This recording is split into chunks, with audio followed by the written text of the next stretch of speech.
Friends, आज हम बात करने वाले हैं गिट पुश की। इसके पहले वाले लेक्चर में हमने गिट में अगर हमने कमिट कर दिया है तो रोलबैक कैसे करेंगे वो देख लिया था। ठीक है, अब हमने जो भी टास्क परफॉर्म किया है वो सब हमारी लोकल रिपोजिटरी पे किया है। अब ये सब जो है ऑनलाइन कैसे जाए, और हमको ये सारा कोड जो है ऑनलाइन चाहिए ताकि एक से ज़्यादा लोग उस पर काम कर सकें, सेम फाइल पे काम कर सकें और सेम टाइम पे भी।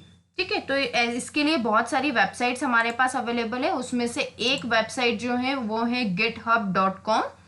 github.com आप लिखेंगे तो आपको इस तरह का GUI मिलेगा। यहाँ पे फ्री में आप साइन अप करके अकाउंट क्रिएट कर सकते हैं। जैसे ही आप अकाउंट क्रिएट करेंगे तो फिर आपके पास अवेलेबिलिटी है एक URL। github.com के बाद लिख देना है आपको सीधे सीधे /new। जैसे ही आप /new लिखेंगे या फिर आपको ऐसा कुछ व्यू मिलेगा तो आप इस न्यू पे क्लिक कर देंगे। न्यू पे क्लिक कर देंगे तो आपके पास एक न्यू रिपोजिटरी क्रिएट करने का ऑप्शन आ जाएगा। ठीक है, तो न्यू रिपोजिटरी क्रिएट कर देंगे कहाँ पर, हम गिटहब पे। ठीक है, हमारे लोकल पे नहीं, हम गिटहब पे क्रिएट कर रहे हैं। क्लियर? तो मैंने न्यू रिपोजिटरी का नाम सपोज क्या रख दिया है, टेस्ट रख दिया है। दो मोड्स हैं यहाँ पे, पब्लिक एंड प्राइवेट।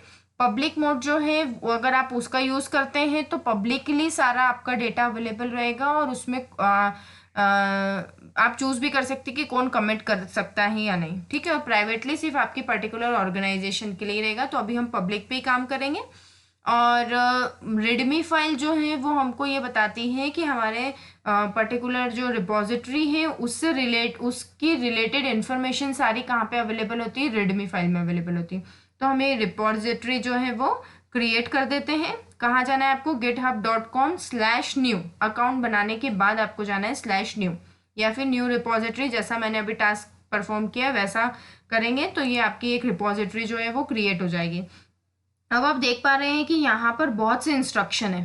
ठीक है, और कोई भी फाइल अवेलेबल नहीं है क्योंकि हमने अभी कोई फाइल क्रिएट करी ही नहीं है। हमने सिर्फ क्या किया है, एक एम्प्टी रिपोजिटरी जो है वो क्रिएट कर दी है। अब हम गिट बैश के पास जाते हैं और गिट बैश में हम उस फोल्डर में ऑलरेडी है। ठीक है, डेस्कटॉप में गिट नाम का फोल्डर जहाँ पे हम अभी तक काम करते हैं वहाँ पर हम ऑलरेडी पहुँच चुके हैं। अब मैं क्या चाहती हूँ, मेरी वो जो रिपोजिटरी क्रिएट हुई है कहाँ पर, गिटहब पे, उसको मेरे को कहाँ लाना है, अपने इस लोकल सिस्टम पे लाना है। तो मेरे पास कमांड है git clone।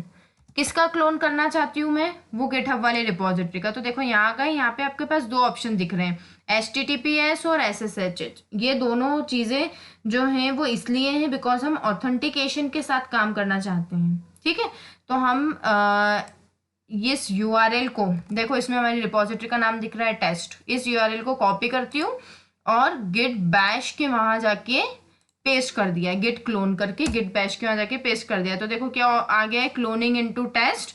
और उसने एक वार्निंग दे दी है, you appear to have cloned an empty repository. ठीक है, तो हमारी एक एम्प्टी रिपोजिटरी जो है वो क्या हो गई है, क्रिएट हो गई है।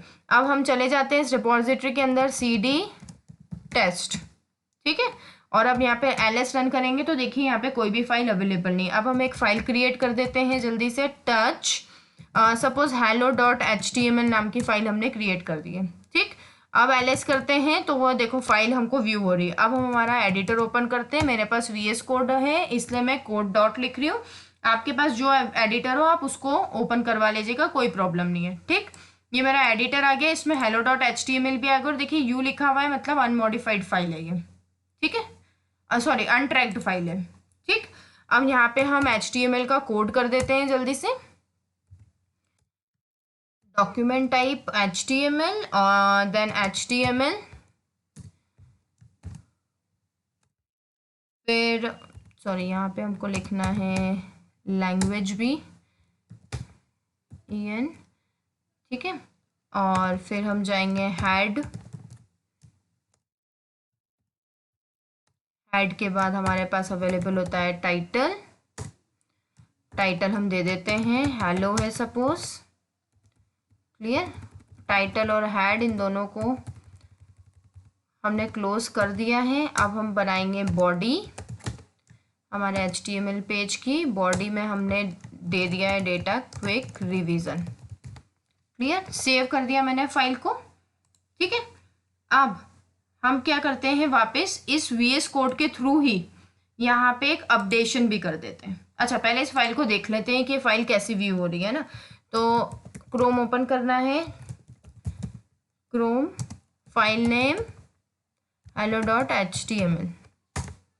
ठीक है, मैंने ये रन किया है, क्रोम पे वो फाइल ओपन होके आ गई। देखो hello.html टेस्ट में है और क्विक रिवीजन जो हमने दिया था अपडेट वो। ठीक, अब मैं यहाँ पे एक हेडिंग ऐड कर देती हूँ h1। उसमें लिख दिया हमने वेलकम इन गिट। ठीक है, सेव कर दिया। अब हम वापस हमारे गिट पे चले गए हैं और इसको रिफ्रेश करके देख लेते हैं तो वो हेडिंग हमको दिख भी गई है। ठीक है, अब हमारे गिट बैश पे जाते हैं और अब हम लिखते हैं गिट स्टेटस। जैसे मैंने गिट स्टेटस लिखा तो उसने बता दिया कि देखो ये फाइल क्या है, अनट्रैक्ड है, तो इसको ट्रैक्ड करना हमको आता है गिट एड hello.html। ठीक है, उसके बाद हम इसको क्या कर देंगे, कमिट। तो git commit -m double quotes और एड हेडिंग।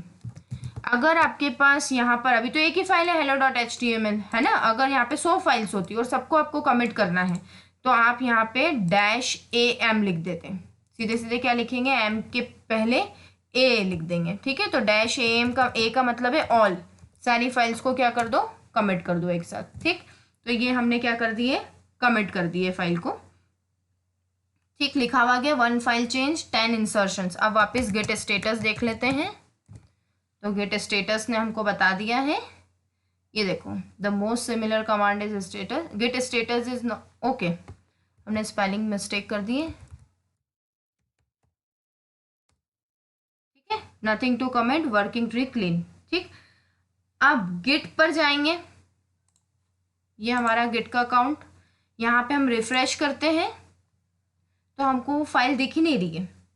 ठीक है, HTML पेज को हमने रिफ्रेश किया तो वो फाइल हमको यहाँ पे दिख ही नहीं रही है।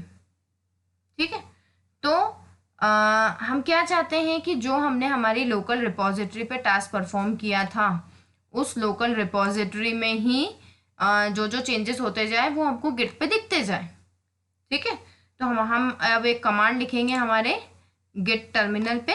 वो कमांड है गिट पुश। ठीक है, जैसे ही मैंने गिट पुश लिखा है, प्रोसेसिंग हो रही है, तो उसने सारा हमको अपडेशन दे दिया है। ठीक है, अब हम वापस जाएंगे हमारे गिट के पास, गिट अकाउंट में गए, गिट हब के अकाउंट में देखो hello.html आ गया, इसके पहले कुछ नहीं था, रिफ्रेश किया था तो। और यहाँ पे हमको वो फाइल का कोड भी दिख रहा है कि वो फाइल जो है कैसे हमने बनाई। मैंने यहाँ पे कोई भी अपलोड नहीं करा है फाइल का, मैंने सिर्फ क्या करा है, गिट बैश पे जाके उस फाइल का पुश कर दिया है। तो उसने पुश करके मुझे कहाँ ले गया, वो वापस उसी URL पे, उसी रिपोजिटरी में उस फाइल को उसने ऐड कर दिया। अब अगर ऐसे 100 फाइल होगी तो वो सारी की सारी फाइल्स आपको यहाँ पे अपडेट होके दिखती जाएगी। तो हमने यहाँ पर क्या देखा, अगर लोकल सिस्टम पे हमने कुछ अपडेट किया है और उसको हमको गिटहब पे डालना है तो हम कैसे उसको ट्रांसफर करेंगे गिटहब पे। क्लियर। अब नेक्स्ट लेक्चर में हम इसका अपोजिट देखेंगे कि अगर हमने यहाँ पर गिटहब पे चेंजेस किए हैं तो लोकल पे कैसे जाएंगे। ठीक है, तो ये हम नेक्स्ट लेक्चर में देखते हैं। Okay, thank you. अगर आपको मेरा लेक्चर अच्छा लगा है तो लाइक बटन पे क्लिक कीजिए और मेरे चैनल को सब्सक्राइब करके और अपडेट्स लेते रहिए। Thank you.